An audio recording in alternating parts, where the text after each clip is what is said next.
Good morning, everybody, and welcome back to the Celtic Way morning briefing for Tuesday, the 24th of October. My name is Ryan McGinlay. Today I'm delighted to be joined by Anthony Haggerty, Haggerty10, on the X handle. Tony, how are you doing this morning? I'm very well. Yourself? We're never off, really, are we? Never stop, as Lewis Palmer quoted on his Twitter and his Instagram as well. It seems he's getting into the sort of spirit of playing for Celtic. There's no language barrier that needs to be worried about there. He seems to understand that either that or he's used Google Translate, one or the other. That is, the right messages are coming across. But thank you to everybody so far that's joined in the comments. We'll try to read out as many of them as we can over the course of the briefing. Just before we get started talking about today's topics, we're going to be talking about anything that we didn't talk about on Saturday or Sunday rather. And the upcoming game against Atletico Madrid, which is tomorrow in the Champions League. It's like Christmas Eve again with regard to the Champions League. It's definitely one to look forward to, despite how daunting the opponents are. Before we get started, as always, we'd like to thank our sponsors, MPH Group. Now, MPH Group, the morning briefing is brought to you by MPH Group, which is Scotland's award-winning family-run all-trade specialists covering all of mainland Scotland. Every service you opt for automatically enters into MPH's incredible holiday giveaway. You could win a 7-night stay at the luxurious 5-star Moon Palace Resort in Cancun, Mexico.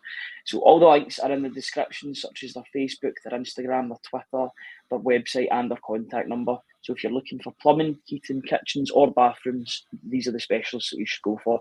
And we thank them for sponsoring the podcast at this moment in time. Once again, can I direct everybody to the bottom of the screen? £4 for 4 months if you subscribe to the Celtic Way website as a one-time offer, or £18 for a full year. You'll be supporting top quality football journalism covering the club you love, which is Celtic. Visit www.celticway.co.uk/subscribe. Before we get started talking about the topics today, Tony, do you want to speak a bit about the article that you put up, which was up around about 6 o'clock this morning regarding Brendan Rodgers? If you haven't read it, I've put it into the comment section there. The link's there. You can have a read it. Basically, it was to expand on the fact that the Celtic supporters sung Brendan Rodgers' name for the first time since he came back, and just kind of posing the question, is the worm turning in terms of Celtic supporters' views on Brendan Rodgers? And I just thought it was one of the things that pleased me greatly about Sunday. Performance, the goals, Matt O'Reilly, Lewis Palmer, all of that. Notwithstanding, I was just delighted to hear them sing Brendan Rodgers' name and sing his praises, and I've written an article on that and my own personal take on it, and you can have a read at that. But I'm firmly in the camp where I was never upset when he left the first time. I just thought he took an opportunity in the self-proclaimed biggest league in the world and best league in the world, so they say, and chose to go. And if he does it again, then I'll be perfectly happy with that as well. But I know that when he's working for the club that he'll give his all, because he's a Celtic man through and through. And we have said constantly on this, he's an elite level manager. So if you want to hear my thoughts or read my thoughts on it, the link's in the link to the articles in the comment section there, and you can let me know what you think. But yeah, I enjoyed writing it, Ryan. It's always a labour of love when you write about Celtic, but when you write about subjects like that, it's possibly divisive, but I think the Celtic fans are being won over slowly but surely, aren't they? Or fast? I would agree. The headline that we went for was Celtic's prodigal son has fans singing from the same hymn sheet. I just thought that, I know that Charlie Mulgrew got called the prodigal son in his famous song around about a decade ago. But I think it suits Brendan Rodgers more because he's a manager that's went away, but he's came back home, or what he calls his home. His words, not mine. He's called Celtic. He said that Celtic feels like he's home. So he's came back and, the sparks are beginning to fly again. It feels like the chemistry is there between the supporters and the manager once again. There's a wee bit of getting used to. You look at those scenes after the St Johnstone game, which feel like a lifetime ago. There was fans that were angry, and probably rightly so, because it was a frustrating performance, and it was one that Celtic shouldn't have dropped points in. Fans have every right. They pay their season tickets and their entrance fee to voice an opinion, good or bad. They're free to that.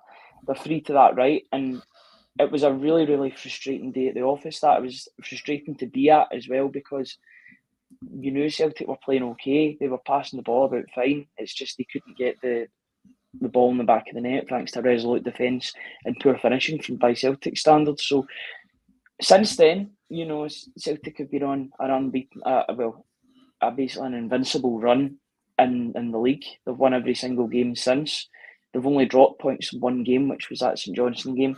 It shows that with the bread and butter, Brendan Rodgers is king in this country, basically, of just grinding out results. But then again, when you say grinding out results, the only result that Celtic have had to grind out was against Motherwell, because that was a 97th minute winner. The rest have been either pretty convincing or they weren't under too much pressure in the games. You look at the Ibrox game, yes, they had chances against them, but they looked comfortable. Look at the games against Livingston and Kilmarnock, and then Hearts at the weekend, they were comfortable. They were playing their football. They were playing some good stuff. So it has been a good start for Brendan Rodgers. Hopefully he can keep it going, and hopefully he can bring it into Europe tomorrow night.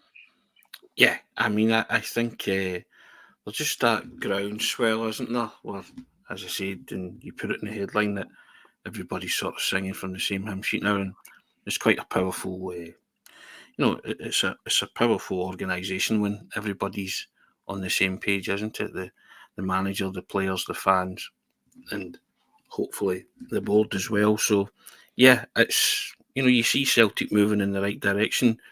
The right man's at the helm. He's back at his spiritual home. He told you that he's home, and he said he's here till he's emptied, keeping back to that first day phrase that he said he's here for 3 years unless he's emptied. And I think he's planning certainly to be at Celtic for 3 years and possibly beyond.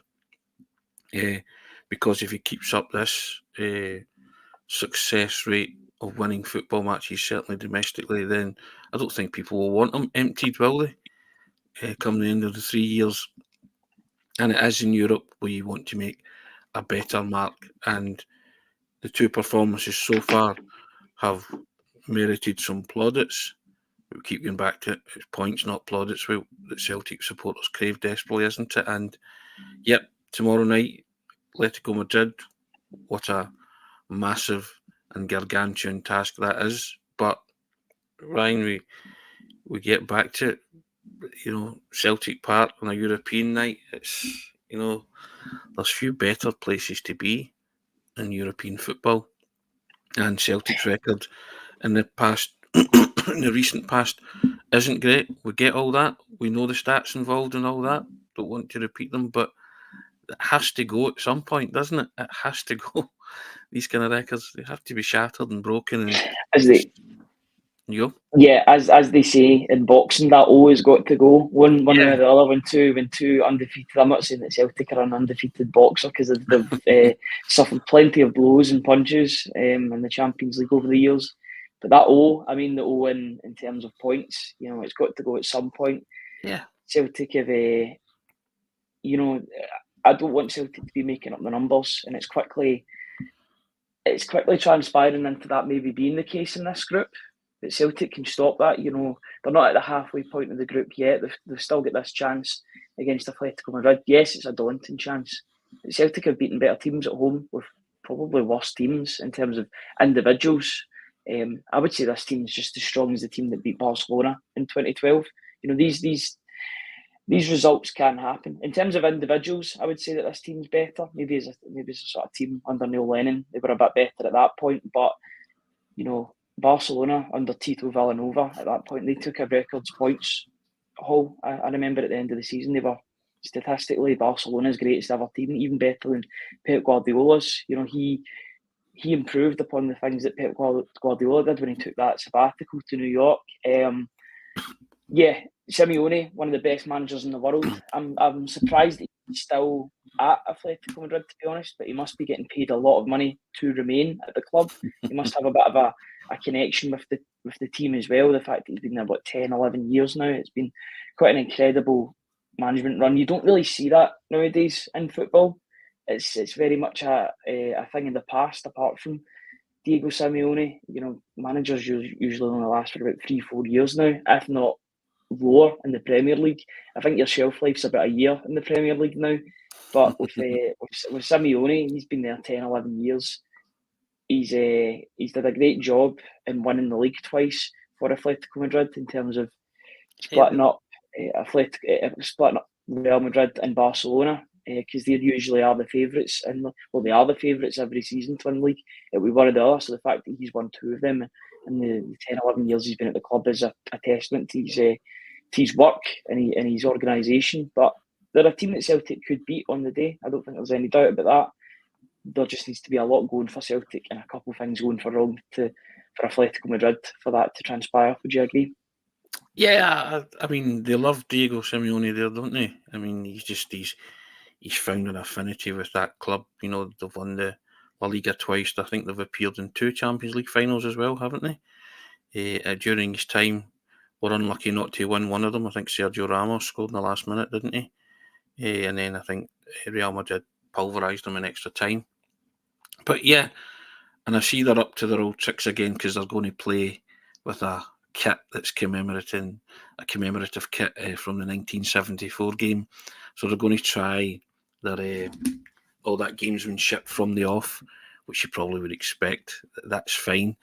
It's like everything else, Ryan. I don't really care who comes to Celtic Park on a European night. I've always got faith in Celtic to put up resistance, put up a fight, and even win in the most unlikely circumstances. Sometimes you mentioned the Barcelona game there as well. In the past they've claimed some wonderful scalps by playing well. Atletico Madrid are a cracking side, but I'm still the eternal optimist. Until the final whistle goes and I know Celtic have lost and we come on here and we dissect it, then I refuse to believe that they can't go out there and be fiercely competitive and get something from this match. And they can try their 1974 kit all they want. Great, that's fine. You just know the Celtic fans are up for this, aren't they? And the manager and the players, if they can match that kind of passion that will come from the stands, from the supporters, it can help. It can be. You just hope that it can be another one of those glory European nights at Celtic Park, and Celtic do get a result, at least get points on the board. But it'd be wonderful if they could get a win. We said last week that how good would it be that week if you could win at Tynecastle, win in the Champions League on Wednesday night, and then go to Easter Road and win. That would cap off a fantastic week. 1 down, 2 to go, and I think Celtic are capable. You talk about the headlines says how do we stop Griezmann and Atletico Madrid? I think they'll be worried as well about certain players in the Celtic team. Matt O'Reilly, Kyogo, possibly lose Palmer. You'd love to see Palmer shine on this stage, wouldn't you? As long as he doesn't get the Jimmy Johnson treatment of 74, then you're looking at strong officials for that. If the Spaniards practice the dark arts, which the teams like that and the Italians are usually very, very good at, so you know what's coming. You're up against all of this, but you have to just play your game and see what happens. And if Celtic play their game, if they bring some of that stuff that they produced at Tynecastle, if they can bring that to the stage on Wednesday night, then I think we're in for a cracker. I think it'll be a cracking game. It's 2 good teams going at it, and you never write off Celtic, even if the form book and the stats suggest that that it's and the records suggest that they've not got a chance. They've always got a chance. Always got a chance. And as I say, I refuse to believe it until I'm sitting here with you tomorrow night and we're either up there or on the floor somewhere. But yeah, I think Celtic should Celtic should believe. I think it's all about belief at this stage, Ryan, and Celtic are slowly but surely gathering belief, and they belong on that stage. They've earned the right to be in that stage. So go and show it. Yeah, absolutely. Sorry, guys. I forgot to plug my microphone in today. You can probably hear the difference in my in the quality of my speech. Can you hear me okay, Tony?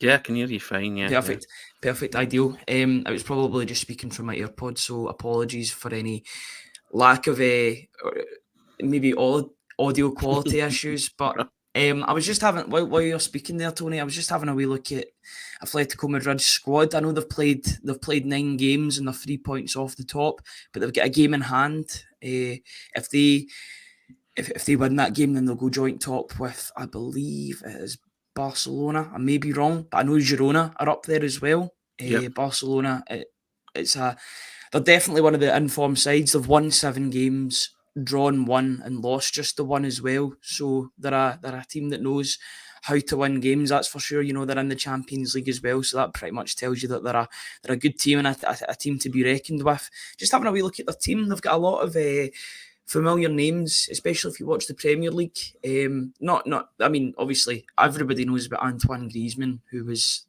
been a star for France and Atletico Madrid for years now. He had his spell at Barcelona that didn't really go well for him. Then he went back to Atletico Madrid, I think first on loan. He had that ridiculous clause in his contract that he could only play a certain amount of games. So they were taking him off after about 59 minutes because he couldn't play a percentage. Otherwise, Atletico Madrid would have to pay an extraordinary fee. So I think the two teams got that rectified. I wonder if João Felix was a make weight in all of that, because he's at Barcelona this season as well. But looking at some of the other talents, one of the best goalkeepers in the world will be coming to Celtic Park tomorrow night, and Jan Oblak, the Slovenian, Stefan Savic, that used to play for Manchester City, Azpilicueta, that used to play for Chelsea, Saul, that used to play for Chelsea, Memphis Depay, that used to play for Man United. I'm saying all these used to play for as if there has-beens. They're still very high-quality players that are going to make a big difference in this game. They're a well-oiled machine. They'll be ready to defend. They'll be ready to attack as well, go on the counter-attack. Thomas Lamar's in there as well, who was a high-profile signing from Monaco a few years ago.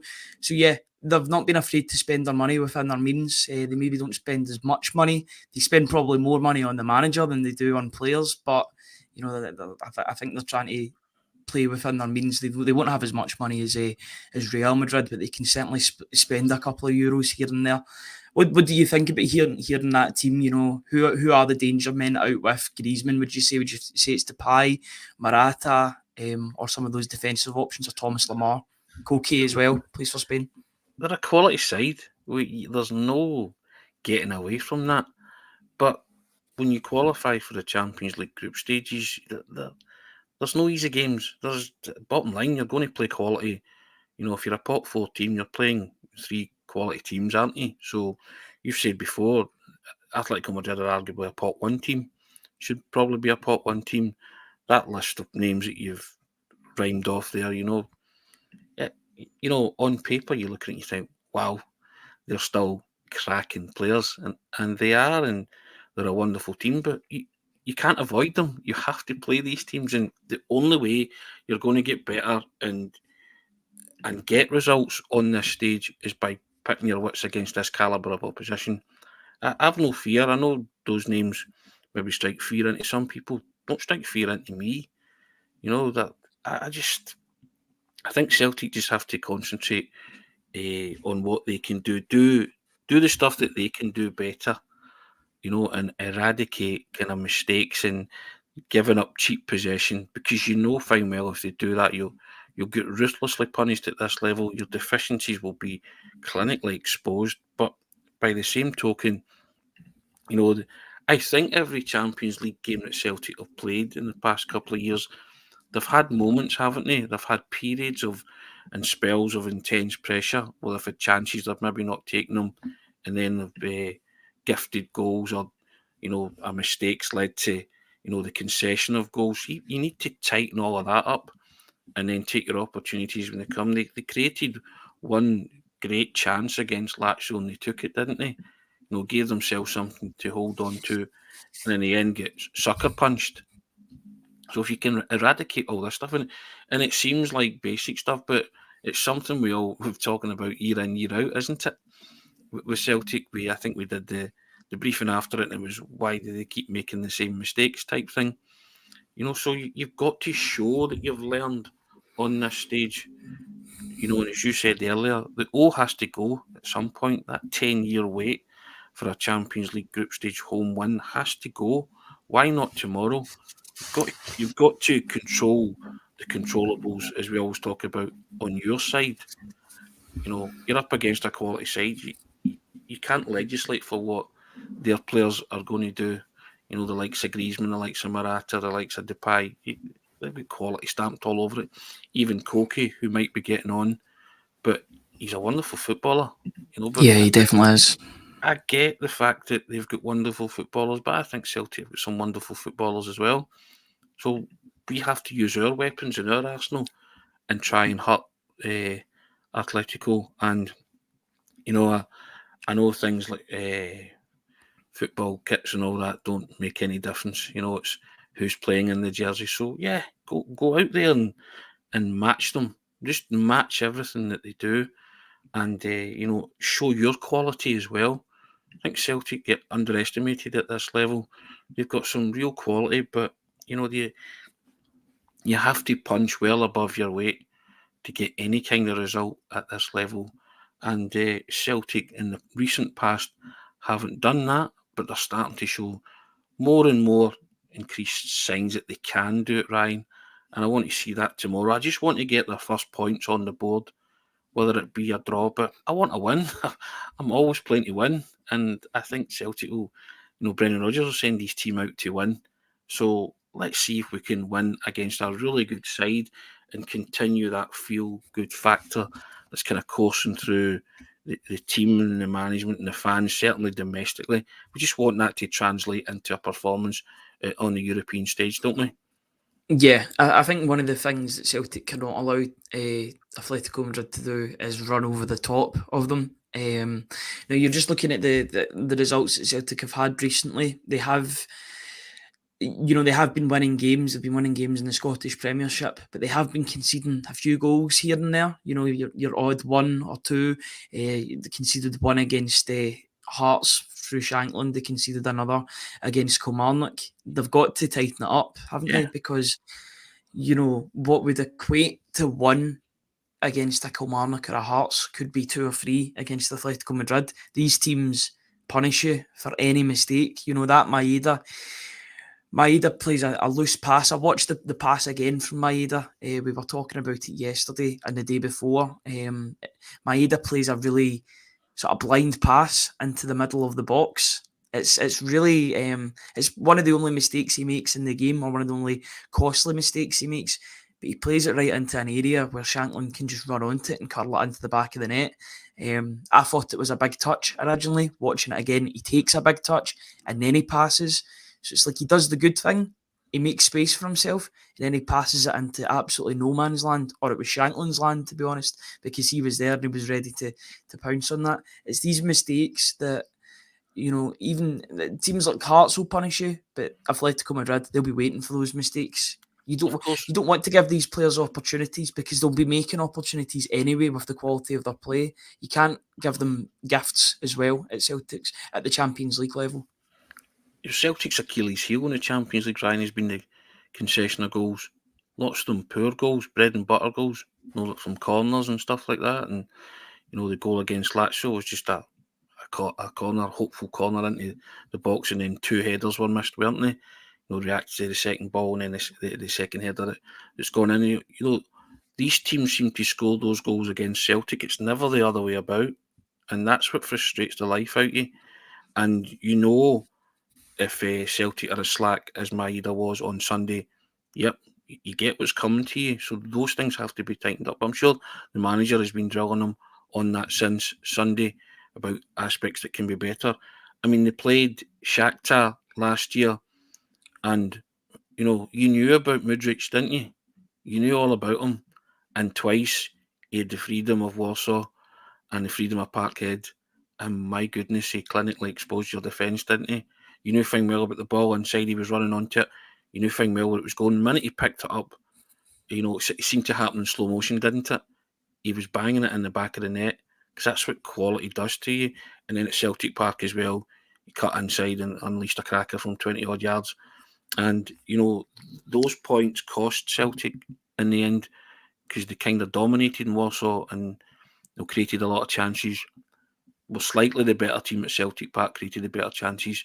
You know, so it's these kind of things that I want to show that Celtic have learned from, and yeah, you're going to flick up a comment from Alistair Ross. Exactly. Those kind of things you cannot lose goals at crucial times. And it's not just been the Champions League, it's happened in the Europa League as well. You see you're still traumatised by the Copenhagen result and and Bodo coming to Celtic Park and tearing you apart. I've never seen anything like the Bodo Glimt game, because I've seen good teams tear Celtic apart at home and you can deal with that. But a bit of an unknown quantity. Yes, they did it against Roma. Roma had a bit of a changed 11 when they did it to them. I know they got a draw. I think they got a draw in Rome as well, but away from home. Roma get absolutely annihilated by Bodo Glimt.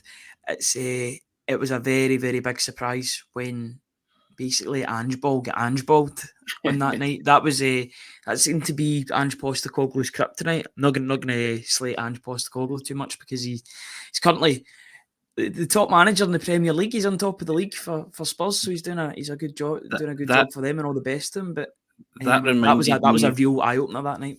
Yeah, that reminded me, and a few of the commenters will remember, Tommy Burns' swashbuckling Celtic team get taken apart by PSG 3-0 at Celtic Park. And I think the Celtic supporters were on their feet applauding PSG off, because what an exhibition of football they gave that night. And you appreciate good football, you appreciate watching good sides, and they were terrific. That's one of the best performances that I've seen at Celtic Park on a European night. PSG, when he dismantled Tommy Burns' team, and Tommy Burns' team were good. They had some cracking players and played some wonderful attacking football, and they just got absolutely ripped asunder. And so it's like everything else. We know these teams can hurt you, but Celtic are at home. Celtic have got quality players in their ranks too. We have to use, as I say, our weapons that we possess and see if we can pose questions and answer questions. But all the basics have to be there, Ryan. We have to defend better. We have to stop the concession of silly goals to keep yourself in the game for as long as you can. Or if you do go in front, then you've got something to hold on to. Hopefully you can add to it as well. And I think we know Atletico Madrid are a class outfit, but many a class outfits came to Celtic Park and got nothing. So hope springs eternal and all that, Ryan. And again, the fans are a big part in that. Have to create that atmosphere that that spurs their own players on. The last while it's spurred the opposition on, hasn't it? And they've enjoyed. Seems to have, yeah. They've come to Celtic Park and enjoyed getting results right, left, and centre.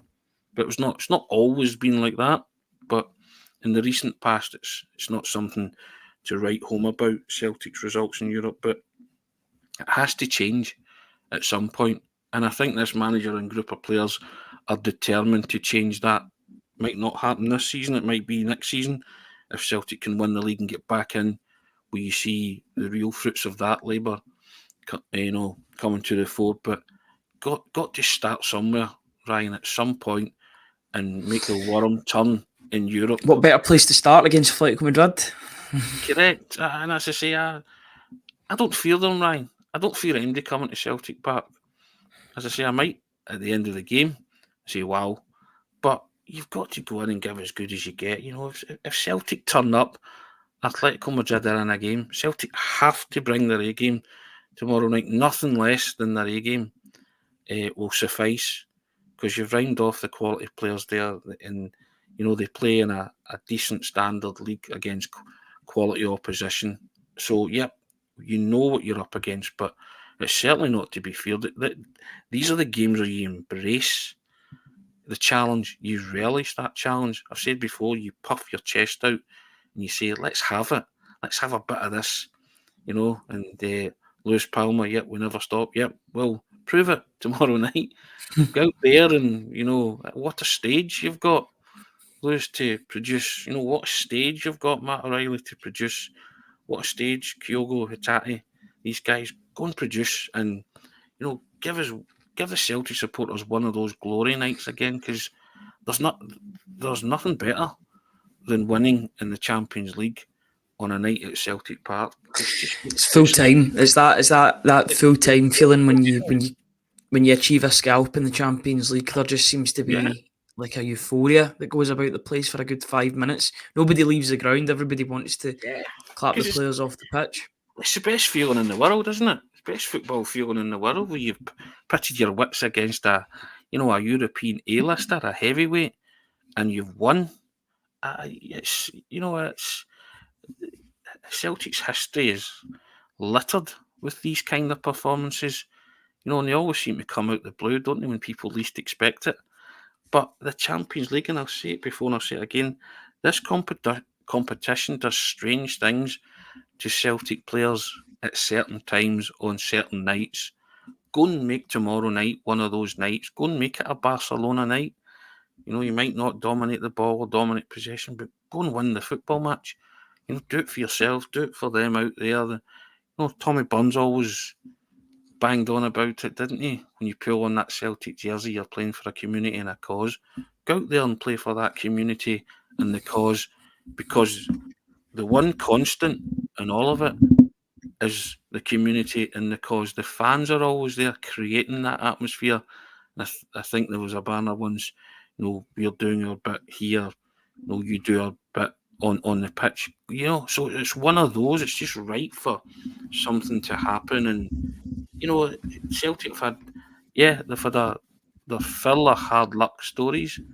They've had their fill of, being turned over as well. So go and get a result, just go and make everybody proud. And, and if it's not for the lack of trying, don't, so be it. They'll still turn up at the next one, Ryan. And, the hope, springing eternal. But tomorrow night's just, I don't know about you, but I'm trying to keep a tin lid on the excitement, because it's got the feeling of a really massive European game. Don't know the last time I felt like this. Well, probably last year against Real Madrid, maybe. But you knew that was a real step up in class, didn't you? And you were kind of watching that through the cracks of your fingers. But, they went toe-to-toe for a good hour or so, but that, again, the class told in the end, didn't it? So you were well beaten, soundly beaten. Tony Cruz came out and said he loved playing there, but fed up with that kind of stuff, right? He's fed up. It's not a tourist attraction. Stop making it a tourist attraction. Let's get results. Do you think that that touristic attraction extends to clapping opposition players off the pitch? What do you make of that? There's a couple of points I actually want to bring up, and you can answer them in whatever way, what order you want first. And they're both to do with the opposition, actually. The first one I was going to talk about, and it's been in my head for a couple of minutes since you were speaking. Do you think Celtic could take a leaf out of Atletico Madrid's books? Not when it comes to their more physical style of play, but maybe their not their gamesmanship either. I'm trying to word this the right way, but their streetwise attitude to Europe. Atletico Madrid will win more games than they lose in Europe, and a lot of that is down to their streetwise.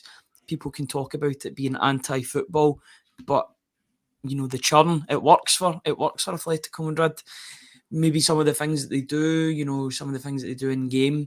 Can Celtic take a leaf out of their book without going to the ultra physical methods that you see them going to under Simeone? You do what's necessary, Ryan, to win a football match, don't you? Basically, and I think if Celtic aren't streetwise in the Champions League by now, then they should be. You have to be cute. You have to, size up certain situations. And if it means learning some of the darker arts, then so be it. It's not the way Celtic fans want their team to play, but they've been a victim and came a cropper of it themselves so many times. So you say to yourself, well, not so much you can't beat them, join them, but you have to be cuter and smarter. And as you say, streetwise, it's all about that game intelligence, isn't it? And knowing when to use it, and knowing when to be smart. Yeah, and have your smarts about you at all times, because you know that every foreign opposition that comes to Celtic Park will do their best to gain an advantage in any shape or form. If that means, being in the referee's ear, just kind of leaning on him to give decisions to their team, that kind of stuff. It's not what you want to see, but sometimes you do look at it and you think there's a naivety about Celtic, don't you? At times, not all the time, but sometimes, or there's a naivety about, Scottish teams, which European teams take full advantage of. And so we have to be streetwise, big time. As for clapping opposition players off the park, I think Luka Modric get clapped off the park, didn't he? Yeah. That PSG team get clapped off the park. See if you can't recognise talent. Football's a wonderful game. We are all passionate. We all support our team, our respective team. But see when somebody comes to your ground and does something really, really special, I don't think there's anything wrong with clapping them off, because you're appreciating talent, and they have to do something magnificent to get that or earn that. But it's a respect for the game itself, and it's a respect for your opponent.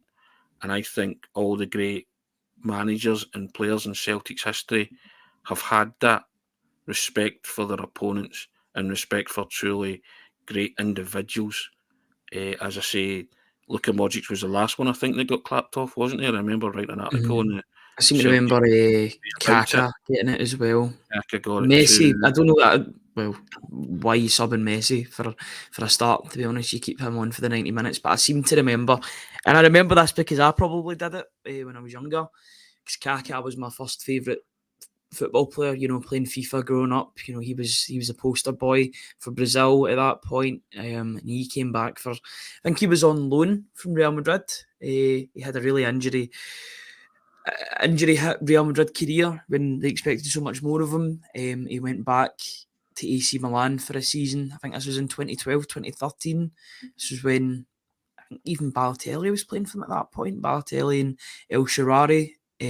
But Kaka came back to Celtic Park and he scored and he was immense. And I think I clapped him off the pitch. It's just, I think it's just a personal preference, to be honest, about what you feel.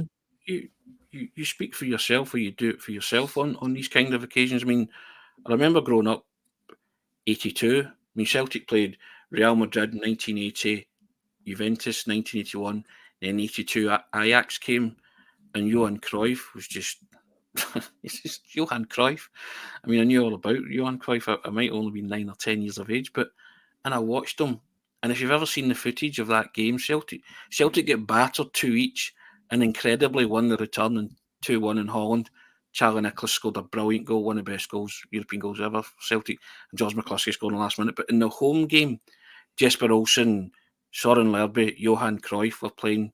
Marco van Basten was a sub as well, and they were playing at Celtic Park. And he retired at 28, didn't he? He was very young when he retired. And what a goal they scored! The first goal that they scored, I think they kept the ball, they played keep ball, and went down Celtic's left hand side and scored. I think that was the opening goal. Jesper Olsen scored. But see the second goal, honestly, it's a thing of beauty. Cruyff played. Jesper Olsen hits this kind of pass in Cruyff's direction, and honestly, he just cushions this ball into Søren Lerby, and Lerby chips Pat Bonner, and it's a stunning goal. And I remember as a wee guy, just thinking, "Oh, that's a great goal," and I've clapped because I just thought it was a brilliant piece. And I've watched it since as a grown up, and still one of my favourite goals ever, because I just think it's brilliant. And you watch something special. So when you watch something special, you're allowed to clap. I think it's respect. It's respect for, again, players that do special things, and respect for the opposition. I leave that up to the individual. But myself, we love football, don't we? We love to see it played the way in our heads. We're all idealists, and if you can't clap something special, then when are you meant to? And it doesn't have to be from your team. You want it to be your team all the time, but football doesn't work like that, does it? So but again, I leave that up to individuals to clap. But I have no problem with clapping wonderful moments of skill from opposition players, and I have no problem with clapping opposition players if they happen to turn it on. in your backyard? Put it this way. I'm hoping there'll be no clapping tomorrow, but clapping Well, because Celtic have clapping got for a the right result. reasons. Yeah. I just can't get this image out of my head of Griezmann coming off the pitch and people clapping. I'm hoping that's not the case. But more so due to the fact that I want it to be a good result for Celtic rather than, individuals choosing to clap a player. I've got no issue with it either way. It's just I'd much rather it didn't happen, because then he's had a poor game and Celtic have capitalised on that. But he's a guy, Griezmann. I mean, we could talk about Griezmann, to be honest. He's a guy that's had a bit of a renaissance in his career, because he looked as if he was falling down the pecking order at Barcelona, and he didn't look the player that he was. He's such a focal point for the France national team. I don't think he's missed a game in about 4 or 5 years, playing as both a starter and a sub. He's played in every single game. It's that consistency. Even when he's not had it in club football, he's done it for his international side. He's just a phenomenal player. I remember watching him at Sociedad before he made the move to Atletico Madrid. He was a tricky winger, but he's managed to make himself more central and a goal scorer. Plays up front. He's a phenomenal talent. He's going through a bit of a career renaissance at the moment under Simeone at Atletico Madrid. He scored a hat-trick at the weekend against Celta Vigo against Karl Starfelt. He's definitely a player that's coming back or coming to Celtic in form. I'm not sure if he's played at Celtic Park before. I'd have to go back and have a look. I can't seem to remember him playing for Atletico Madrid the first time around, so this could be his first time coming to Celtic Park. But you don't want it to be a tourist attraction. You want him to have as bad a night as possible and as quiet a night as possible. Listen, Griezmann's quality. We get that. We know that. But, you don't want to be clapping him off the pitch for doing something extraordinary. But he'd have to do something extraordinary. Ryan, it's only reserved for people that are, head and shoulders and, extremely gifted. And Griezmann's extremely gifted, but not everybody comes to Celtic Park and performs to the top billing that their football status suggests that they have. So but I'm not worried about Griezmann. I know he's a good player. I know he's excellent. I know he can punish you. I leave that up to the defenders, to Celtic defence, to take care of Griezmann. So if you start worrying about individuals, then, you'll not relax at all. But I think everybody's well aware of what Griezmann brings to the party. But I think, I get back to it. I just think that Celtic, they just need to stay in the contest for as long as they can and be a threat going forward. And when those chances come, we say it all the time, we have to take them. And, you're relying on players like Palmer, O'Reilly, Hatate, Kyogo to step up to the plate again, or step up to the plate on this particular night. That, those players function, and Celtic have got more than a fighting chance. Maida's going to be one of those performances again, isn't it? The sacrificial performances for the better of the team, or for the good of the team, defensive shift and all that. And we just have to match them. Match them certainly in effort and endeavour. We're working on the quality. We're getting to that, slowly but surely. They might have a step above you in terms of their quality, but it doesn't translate that they'll win all the time, because you've seen it happen so many times before. And what I liked about Palmer's pass on Sunday, that was a Champions League type goal, wasn't it? And its craft and its ingenuity, its creation. Those are the kind of things you're looking for from Palmer and O'Reilly on Sunday, because it took out the whole defence. It's a brilliant run, brilliant clip, and just weighted superbly. These are the kind of things you have to produce on nights like that. These could be the difference, because it doesn't really matter. I think it doesn't matter what kind of defence you have. That's difficult to defend against when you're finding the space and you execute a training ground move to perfection like that. Doesn't matter who you're playing against.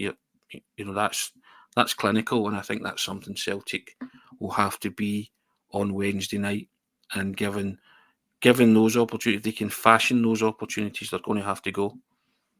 Mm-hmm. Yeah, just bringing up a comment from Stephen Kelly saying the crowd have to be on it from the start. Also, they are the 12th. I'm guessing that's man, the emoji that's came up in its place. Just having a wee look at some of the other comments that are coming up.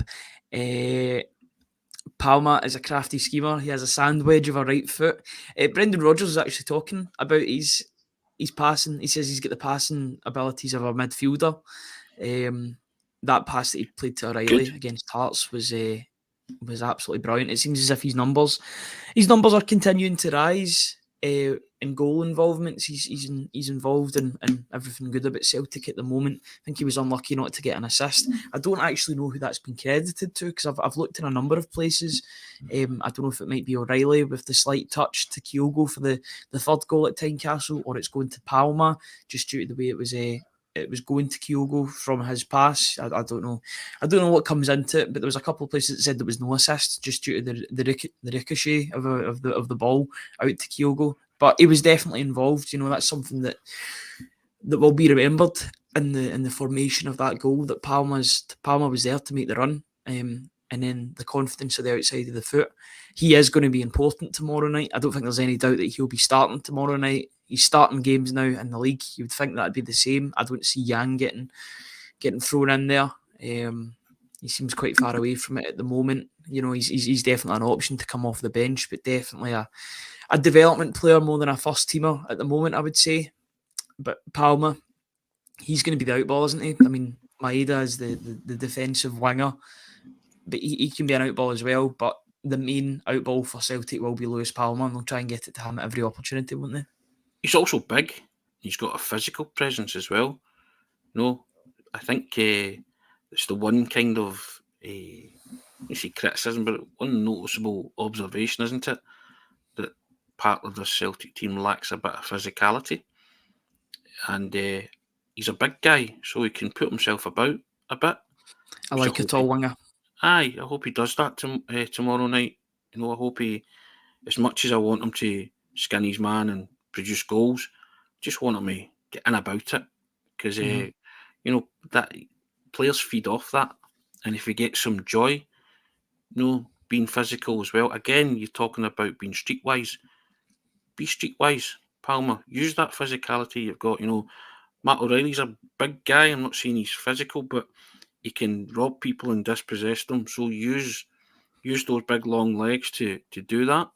Don't just dive in, because I think it was Matt O'Reilly that gave away the free kick against Feyenoord, wasn't it?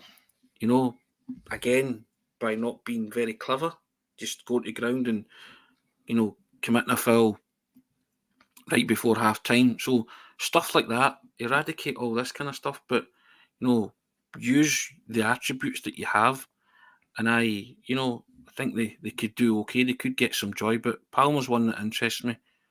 I thought he's growing into the Celtic jersey. He's looking comfortable in his own skin in it now, you know, taking to Instagram and saying various things. So he's clearly at home now, isn't he? So he's a guy that at home you're looking for a big performance tomorrow night. Hopefully, you know, the others that I mentioned, Matt O'Reilly and Kyogo, can get on the score sheet again, and get another Champions League goal, which would be wonderful. Yeah. Marquis coming and saying, trust your teammates. Exactly, you got to trust your teammates, and you know, but I think they can feed off each other with the various attributes they've got. You know, I think Alistair Johnson's quite physical, isn't he? Yeah, absolutely. You know, he's got some physicality there, so great. Cameron Carter-Vickers has got physicality as well, so you know, you're going to have to be certainly robust tomorrow night, because they're going to come at you. Yeah, they've got quality, but you know, they'll try and run over the top of you with brute force as well. So you need to stand up to that and show you can stand up to that. And yeah, so listen, bring it on. I love these games. There is nothing to fear. You know, I do agree with this comment by Mahesh Raja, who says their midfielders aren't especially in attack. They do have some world-class defensive midfielders. I do agree with that. Rodrigo De Paul, who was playing for who's playing for Argentina at the World Cup. He is one of the best operators at that level. He's a very, very special player. But, I think I've had enough talking, sort of bigging up their players. You want to big up Celtic's players, but we've been going for 50 minutes. I know we're both really, really excited for tomorrow, but we'll leave some of our conversations for tomorrow, both in the morning briefing and the pre-match and post-match. The post-match will take care of itself, but the pre-match will have the team plus the preview to talk about. We'll have plenty more video content where that came from. So yeah, I think at 50 minutes today, we'll call an end to the morning briefing. But thank you once again to everybody for your comments. We really do appreciate you getting involved. As always, or right now, this morning briefing is brought to you by MPH Group, which is Scotland's award-winning family-run all-trade specialists covering all of mainland Scotland. Every service you opt for automatically enters you into MPH's incredible holiday giveaway. You could win a 7-night stay at the luxurious 5-star Moon Palace Resort in Cancun, Mexico. All the links are in the description for plumbing, heating, kitchens and bathrooms. Check out their website, their contact numbers, and all their social media. And once again, everybody, £4 for 4 months. Please get involved with the latest offer that we have, the best offer we've had yet for the Celtic Way website. If you subscribe to the Celtic Way website for that amount, or £18 for a year, you'll be supporting top quality football journalism covering the club you love. If you visit www.celticway.co.uk/subscribe, you'll get access to all of the content that we provide. We've got instant analysis coming after the Atletico Madrid game. We will have I think I'll be doing a statistical piece today. There was a statistical piece that I did yesterday regarding the Hearts game. If you're looking for some positive numbers, then look no further than that Stats Bomb report. There's plenty to shout about with regard to that. There's opinion pieces from Tony. There's analytical pieces from Alan Morrison, Juco James, Stuart Ross with his scouting reports as well when it comes to it. Plus, he analyses games too, so even out with the transfer window, he's doing scouting reports and reports on players that are currently at the club.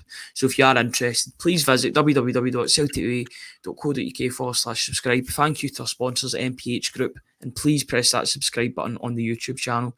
It will really, really help us, and it'll give you instant notifications when we go live for a pre-match, post-match, morning briefings, and the pre-recorded videos that we do on occasion. So please do check out all 3 of those, and we really do appreciate all your support.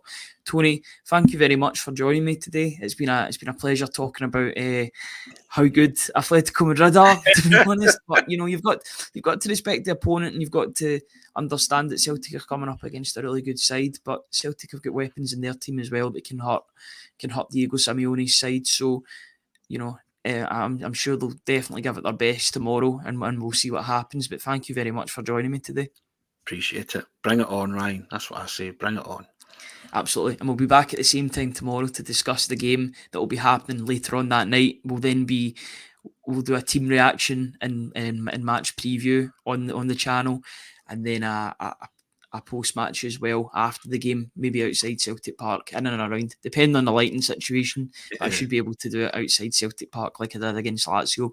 But thank you guys. Thanks once again to everybody in the comments for getting involved. We'll be back at the same time tomorrow. Until then, enjoy the rest of your day. Cheers, guys.